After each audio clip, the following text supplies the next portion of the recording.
چھوٹے سا بچہ جو 7 سال کی عمر کا ہوتا ہے، اگر اس کو باپ کے آنکھ میں ہاتھ ڈال دے، 7 سال کا بچہ ہاتھ نہیں ڈالے گا۔ اللہ اکبر۔ 7 سال کے بچے کو اگر باپ کہے کہ وہ عمارت پر سے چھلانگ لگا دے، بیٹا کبھی چھلانگ نہیں لگائے گا، اس لیے کہ 7 سال کی عمر میں شعور آ جاتا ہے کہ زندگی کسے کہتے ہیں، موت کسے کہتے ہیں، کس سے جیتے کس سے مر جاتے ہیں۔ لیکن 7 سال کا ننھا سا شہزادہ، اللہ اکبر، 80 سال سے زائد عمر کا باپ، جس کے سارے بال سفید ہو چکے ہیں، ایک لوتے بیٹے سے کہتا ہے میرے بیٹے اللہ کا حکم ہے تیری گردن پر چھری رکھ کر کے چلا دوں، تو اللہ اکبر۔ اسماعیل علیہ السلام نے کیا کہا، اے میرے بابا آپ کو جو حکم ہے وہ کر گزریے، انشاءاللہ من الصابرین، آپ مجھے اللہ نے چاہا تو صبر کرنے والوں میں پاؤ گے۔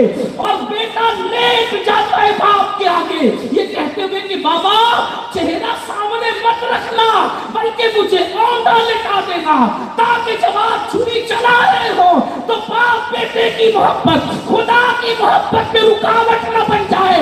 خدا کو یہ ادا پسند آ گئی، اللہ نے دمبے کو بھیجا فدیہ بنا کر کے، اور باپ کی فرما برداری کے صدقے میں انہیں خاتم النبیین کا دادا بنا۔ اللہ سبحان اللہ۔ اب قیامت تک کسی کا نام لیا جائے یا نہ لیا جائے، لیکن اسماعیل علیہ السلام کا نام ضرور پتا چلا اچھی اولاد اس کو ملتی ہے جو ماں باپ سے وفا کرتا ہے، اچھی اولاد اس کو ملتی ہے، اور اچھی اولاد اس کی نسل میں پیدا ہونا بند ہو جاتی ہے۔ ایک طرف تو یہ دیکھے تصویر کا رخ کہ باپ سے وفا کی تو خاتم النبیین کے دادا بن گئے، اور دوسری طرف دیکھیں، دوسری طرف دیکھیں کہ حضرت یعقوب علیہ السلام سے حضرت یوسف علیہ السلام جب جدا ہوتے ہیں تو عمر کم و بیش 7 یا 9 سال کی، اپنی زندگی کے کم و بیش 40 سے زیادہ سال یعقوب علیہ السلام بیٹے کی محبت میں روتے ہوئے گزار دیتے۔ پھر ایک دن وہ آتا ہے، ایک دن وہ آتا ہے کہ یوسف علیہ السلام یعقوب علیہ السلام کو مل جاتے ہیں۔ اب یہاں پر بات آگے بڑھانے سے پہلے عنوان کے تحت ایک بات میرے ذہن میں اور آئی ہے کہ اگر آج باپ کی ناقدری ہوتی ہے یا ماں کی ناقدری ہوتی ہے تو اس میں کہیں نہ کہیں ماں باپ ذمہ دار ہے، ذمہ دار ماں باپ ہیں۔ وہ اپنی اولاد کو ٹیچر تو بنا رہے ہیں، انجینئر تو بنا رہے ہیں، ڈاکٹر تو بنا رہے ہیں، لائر تو بنا رہے ہیں، جج تو بنا رہے ہیں، لیکن وہ اپنے بچوں کو دین کی تعلیم نہیں دلا رہے۔ حالانکہ جب یہ بات بیان ہوتی ہے کہ ڈاکٹر بنا رہے ہو، ٹیچر بنا رہے ہو، انجینئر بنا رہے ہو، لیکن اپنے بچوں کو دیندار کیوں نہیں بناتے، تو لوگ سمجھتے ہیں یہ مولوی لوگ ڈاکٹروں کی مخالفت کرتے ہیں۔ مولوی ڈاکٹر کی مخالفت کیوں کرے گا؟ اسلام تو کہتے ہیں ڈاکٹر بھی بنا لیکن پہلے مسلمان بنا، ٹیچر بھی بنا پہلے مسلمان بنا، انجینئر بھی بنا پہلے مسلمان بنا۔ آپ نہیں دیکھتے اگر ڈاکٹر بننے سے پہلے محمد الرسول اللہ کی تعلیم حاصل کرے گا تو ڈاکٹر بن کر لوگوں کی کڈنیاں نہیں چرائے گا، ڈاکٹر بن کر کے لوگوں کی جان سے کھلواڑ نہیں کرے گا۔ اسی 2-3 سال پہلے کورونا میں لوگوں نے دیکھا کہ بعض ڈاکٹر وہ تھے جنہوں نے پوری دیانتداری کے ساتھ کام کیا، لوگوں کی جانیں بچائی، اپنی جان کو خطرے میں ڈال کر۔ ہم ان ڈاکٹروں کو سلوٹ کرتے ہیں، ان کو سلام کرتے ہیں، ان کی خدمات کو سلام کرتے ہیں۔ لیکن ایسے بھی تو تھے کہ جنہوں نے کورونا کا ناجائز فائدہ اٹھا کر کے 1 روپے کی چیز کو 10,000 روپے میں بیچی، جانوں سے کھلواڑ کیا۔ جو لوگ اب بے ہوشی کے عالم میں تھے ان کو مردہ کہہ کر کے ان کو کفن میں ڈال دیا، ان کو کٹ میں لپیٹ دیا گیا۔ یہ سب بھی تو ہوا۔ کیوں ہوا؟ کس کے اشارے پہ ہوا؟ کس نے کیا؟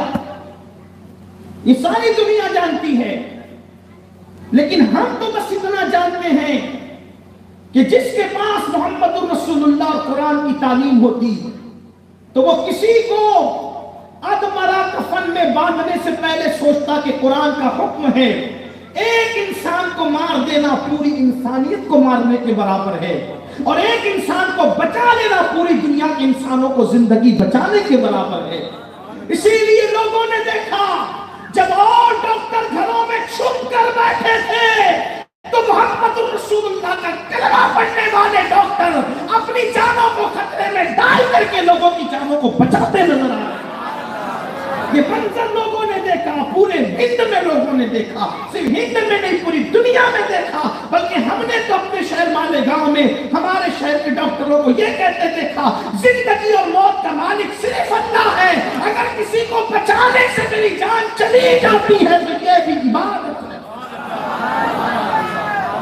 ہم تو لوگوں کو یہی کہتے ہیں کہ اگر دنیا میں امن چاہیے تو قرآن مقدس کی تعریف کو عام کر دیا جائے، اس لیے کہ قرآن اللہ کی وہ کتاب ہے، رسول اللہ پہ نازل ہونے والی وہ کتاب ہے کہ جو صرف مسلمانوں کے لیے نہیں ہے بلکہ دنیا کے سارے انسانوں کی ہدایت کے لیے نازل کی گئی ہے، اس میں ہر ایک کے لیے قانون ہے۔ تو عرض یہ کر رہا تھا ڈاکٹر بناؤ پہلے ان کو علم دین پڑھاؤ، انجینئر بناؤ پہلے علم دین پڑھاؤ، سب پڑھانے سے پہلے ان کو علم دین پڑھاؤ۔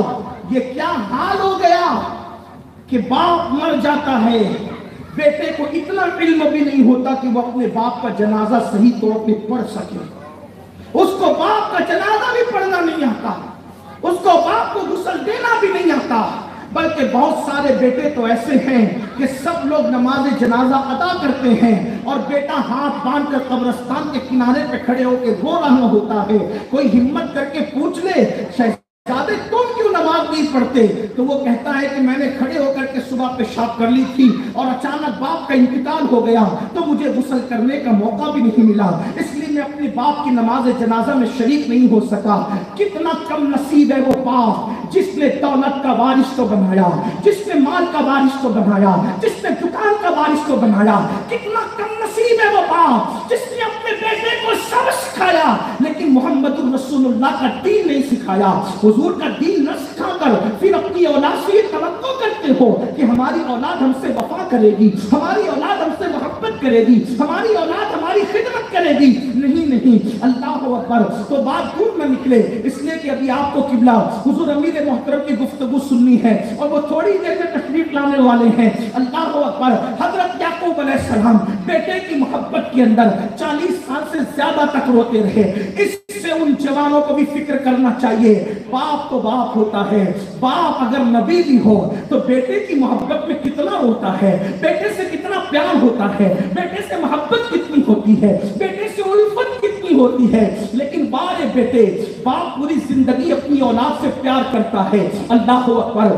یہ کما کر کے لانا، اللہ اکبر، یہ کوری چمڑی کو دھوپ میں سکھا کر کے کالی کر دینا، نہ سردی کی پرواہ، نہ گرمی کی پرواہ، نہ بارش کی پرواہ، نہ خود کے کھانے پینے کی پرواہ، نہ خود کے کپڑے لتے کی پرواہ، لیکن بس ایک ہی فکر ہے، میرے بچے خیر سے بڑے ہو جائیں، میرے بچے خیر سے بڑے ہو جائیں، میرے بچے خیر سے بڑے ہو جائیں، میرے بچے پڑھ لیں، میرے بچے لکھ لیں، ان کا کاروبار سیٹ ہو جائے۔ یہ کرتے کرتے ایک پاؤ بڑھاپے کی منزل کو پہنچتا ہے، لیکن جب ناہنجار اولاد، فلمیں دیکھنے والی اولاد، سیریل دیکھنے والی اولاد، ناولیں پڑھنے والی اولاد، مغربی تہذیب سے متاثر اولاد جب جوانی کی دہلیز پہ قدم رکھتی ہے تو اسی بوڑھے باپ سے نفرت کرتی ہے۔ اگر باپ کا چہرہ بہت خوبصورت نہ ہو، باپ کا قد ناٹا ہو، باپ کے چہرے پہ جھریاں پڑی ہو تو بیٹے جوان اپنے کالج اور یونیورسٹی کے دوستوں کو اپنے باپ کا تعارف بھی نہیں کراتے، اپنے باپ کو چھپاتے ہیں۔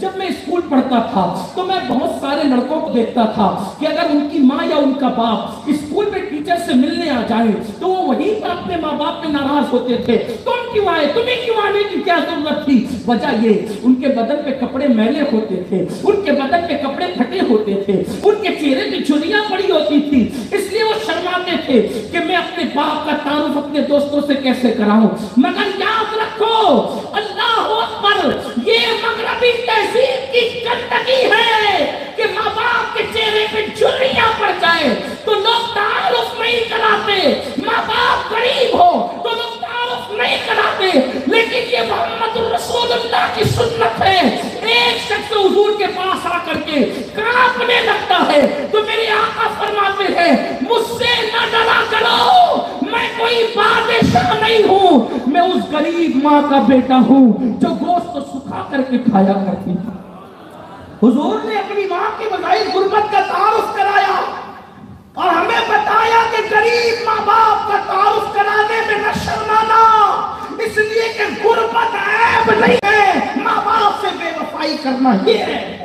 حضور نے فرمایا میں اس ماں کا بیٹا ہوں جو گوشت سکھا کر کے کھایا کرتی تھی غربت کی وجہ، تنگ دستی کی وجہ سے، جو گوشت سکھا کر کے کھاتا۔ آج تو گوشت سکھا کر کھانا فیشن ہے، لوگوں کی عادت ہے، لوگوں کی لذت ہے، لوگوں کا شوق ہے، لیکن ایک زمانہ وہ بھی تھا جب غربت کی وجہ سے لوگ سوکھا ہوا گوشت کھاتے اور گوشت سکھا کر کھاتے۔ تو اپنے ماں باپ کے ساتھ یہ بے وفائی ہے، دوستوں کو تعارف بھی نہیں کراتے، وجہ دین نہیں پتا۔ ماں باپ کے چہرے پہ جھریاں پڑی، لوگ مذاق، ارے نادان مذاق اڑائیں تو اڑائیں، کسی کا خوبصورت چہرہ دیکھنے پر بھی وہ نہیں ملتا جو ماں باپ کے جھری پڑے ہوئے چہرے کو دیکھنے سے ملتا ہے۔ اور اللہ کے رسول فرماتے ہیں اللہ اسے مقبول حج کا ثواب عطا فرمائے۔ ان جھری پڑے ہوئے چہروں میں وہ ثواب ہے جو کسی کے میک اپ والے خوبصورت چہرے میں ثواب نہیں۔ اپنے ماں باپ کو ذلیل نہ سمجھو، حقیر نہ سمجھو، بلکہ میرے آقا علیہ الصلوۃ والتسلیم نے تو یہاں تک فرمایا باپ کی خوشی میں اللہ کی خوشی۔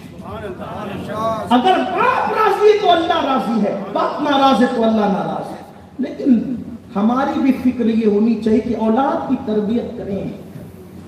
ہم باپ اپنی اولاد سے محبت کرتے ہیں، بہت، ہر باپ محبت کرتا ہے۔ باپ اپنی جوانی نچوڑ دیتا ہے، جوانی کا آخری قطرہ نچوڑ دیتا ہے اولاد کے لیے، لیکن ہم دین نہیں سکھا کر سب سے بڑی غلطی کرتے ہیں۔ جب یعقوب علیہ السلام 40 سال روتے رہے، روتے روتے آپ کی آنکھیں سفید ہو گئی، لوگ کہتے ہیں اندھی ہو گئی، ہم اتنی جرت نہیں رکھتے کہ نبی کی آنکھوں کو اندھا کہیں، اس لیے کہ جن کے دل کی آنکھیں اندھی ہو جاتی ہیں وہ الفاظ کا استعمال غلط کرتے ہیں۔ ہمارا پورا کے پورا مسلک ادب ہے۔ ہم قرآن کی آیتوں کے بھی جب تراجم بیان کرتے ہیں تو ادب الوہیت کو سامنے رکھ کر، ادب انبیاء کو سامنے رکھ کر، اس لیے کہ الدین کلہ، دین پورا کے پورا ادب کا نام ہے۔ جہاں ادب نہیں ہے وہاں دین ہو ہی نہیں سکتا۔ اس لیے یاد رکھو، باتیں بھی کرو اور جب انبیاء کی بات آئے تو زیادہ محتاط ہو کر کرو، اہل اللہ کی بات آئے تو زیادہ محتاط ہو کر کرو، ان کا ذکر کرو تو سراپا ادب بن کر کرو۔ تو لوگوں نے کہہ دیا لیکن ہم نہیں کہتے، لیکن اتنا ضرور سمجھانے کے لیے کہتے ہیں، بات سمجھ میں آ گئی ہوگی۔ 40 سال تک یعقوب علیہ السلام روتے رہے، روتے روتے آنکھیں سفید ہو گئی۔ جب آنکھیں سفید ہو گئی تو دیکھنے میں دقت ہوتی تھی۔ حضرت یعقوب علیہ السلام جب دیکھو، جب ذکر یوسف ذکر یوسف ذکر یوسف، حضرت یوسف مل گئے۔ کوئی میں قصہ بیان کرنے نہیں بیٹھا، میرا عنوان جو اس طرف آنا چاہتا ہوں۔ حضرت یوسف علیہ السلام مل گئے۔ جو بھائی حضرت یوسف علیہ السلام کا کرتا بکری کے بچے کے خون میں بھرا کر کے لایا تھا اور کہہ رہا تھا کہ ابا یوسف کو بھیڑیا کھا گیا، اور بکری کے خون میں ڈبو کر لایا۔ یعقوب علیہ السلام نے کرتا دیکھا تو فرمایا کتنا ہوشیار تھا وہ بھیڑیا کہ پورا یوسف کھا گیا لیکن اس کا کرتا تک نہیں پھٹا۔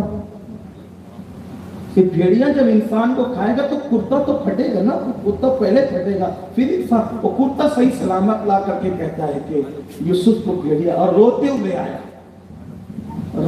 آیا کہ انہیں لگا کہ بھیڑیا کھا گیا، اور بس سب بھائی روتے ہوئے آئے۔ امام غزالی یہاں بہت اچھا نقطہ بیان کرتے ہیں، فرمایا ہر رونے والے کی بات پہ یقین نہیں کرنا۔ کتنا خوبصورت نقطہ ہے کہ ہر رونے والے کی بات پر یقین نہیں کرنا، کیونکہ یوسف علیہ السلام کے بھائی بھی روتے ہوئے آئے تھے، ہم نہ تھے، وہ یہی کہتے ہوئے آئے، ہم نہ تھے، خون میں کرتا بھرا کر لائے اور کہتے ہیں ہم نہ تھے، وہی تھے۔ محرم میں بھی ایسی ہوتا ہے، رو رو کر لوگ کہتے ہیں ہم نہ تھے۔ تو ہر رونے والے کی بات پہ اعتماد، نہیں کیا جا سکتا. جو خود بناوٹی روئے وہ مکار ہے، لیکن عشق میں رونا آ جائے تو اسی کو سنیت کہتے ہیں.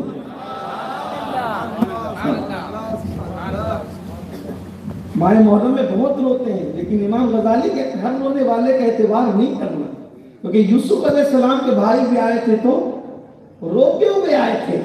اب دیکھو رونا دونوں جگہ ہے، بھائی بھی رو رہے ہیں، ابا بھی رو رہے ہیں. ابا کے رونے کی تعریف ہے اور بھائیوں کے رونے کی مذمت ہے.